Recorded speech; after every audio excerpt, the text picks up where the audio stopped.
The population is too much.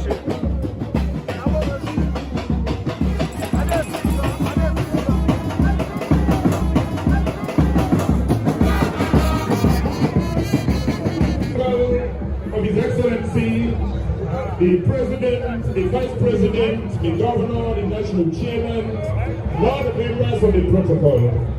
Sakanyama, I say you. No.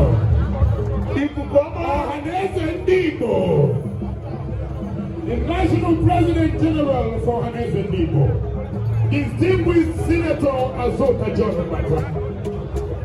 is here but heavily represents for Hannes and Debo. I'm talking about Barrister Peter Michael, National Treasurer, and Professor Fred Odo, National Vice President. Recognizing the National Women Leader of APC, Southeast Federal Republic of Nigeria. I welcome you. Honorable Bibian, I hear Enugu movement. Junior, Organizing Secretary, High Chief Austin, PLO,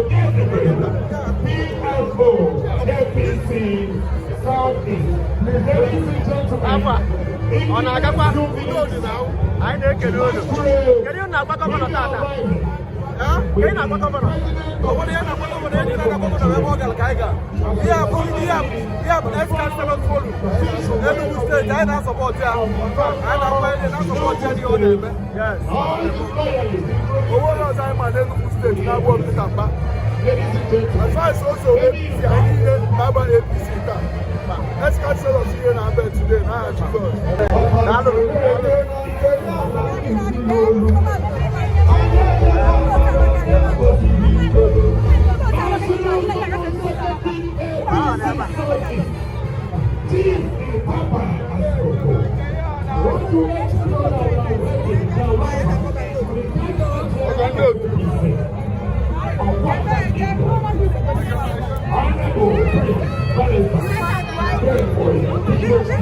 This is my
boyfriend. Okay, can you not go His Excellency that on us? Yeah, not His Excellency. No, I think you know follow your leader. And the leader man and motor woman go up for against. So go to them what they do that is why all of us are here to support him and deal with him in the party. You understand which is follow it here. You know we are actually connect to the center and then we are already here. That is why here they put the follow it here. You can see our man well prepared and we are here to deal with our governor and all the whole stakeholders. Thank you. na onye bụ. Okay, I'm a set Mokolo. I'm the coordinator. Tomorrow is your movement. Lodi River Government area. It's led by the more for the chairman. Lodi River Government Council.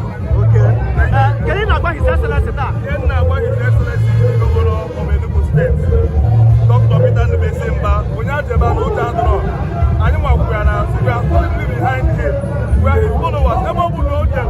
But that I'm 80 and 180. I just say I'm still shaking anywhere. I'm telling him and I'm reassuring him now. 2027 is a done day. You should not have any iota of doubt. We did it in 2023. We are going to do more in 2027. Thank you and God bless. I